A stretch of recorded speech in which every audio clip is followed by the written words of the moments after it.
তো চলো আজকে দেখাবো একটি পার্সেল আনবক্সিং। সেটি ছিল একটি বড়শির ছিপ। হাই গাইস, দেখুন বন্ধুরা, হ্যাঁ, এখানে কি করা হচ্ছে?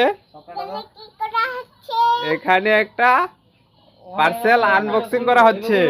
হ্যাঁ, যারা যারা বড়শি দিয়ে মাছ ধরতে ভালোবাসো তারা অবশ্যই ভিডিওটা দেখবে শেষ পর্যন্ত। পার্সেল দেখা মাত্রই আনবক্সিং করাটা হচ্ছে ছেলেদের অভ্যাস বা যে কোনো মানুষেরই অভ্যাস। দেখো, ডেলিভারি বয় থাকা সত্ত্বেও এখানে গাড়ির মধ্যেই আনবক্সিং করা হচ্ছিল। আর এটি ছিল একটি বড়শির ছিপ, যেটির দাম ছিল 850 টাকা। একটি পাশের বাড়ির দাদা অর্ডার করে দিয়েছিল। আমরা শুনেছি অনলাইনে জিনিস নাকি খারাপ হয়, তাই আমরা ঠিক করে দেখছিলাম জিনিসগুলো ঠিকঠাক আছে কিনা। দেখো কত লম্বা বড়শিটা বের করে দেয়। আর এটি ছিল বড়শির ছিপ, আর ভিতরে নিয়ে প্যাকেটগুলো খোলা হয় আর জিনিসগুলো এক এক করে দেখা হয় কি কি জিনিস রয়েছে। সঙ্গে থাকো, তোমাদেরকেও দেখানোর চেষ্টা করব কি কি জিনিস রয়েছে এর ভিতরে। দেখো, প্রথমে রয়েছে একটি কলকা, যেটি মাছ ধরলে বোঝা যায় যে মাছ টানছে কিনা। এটি রয়েছে ঘন্টি, দেখো কত সুন্দর ঘন্টি বাজছিল।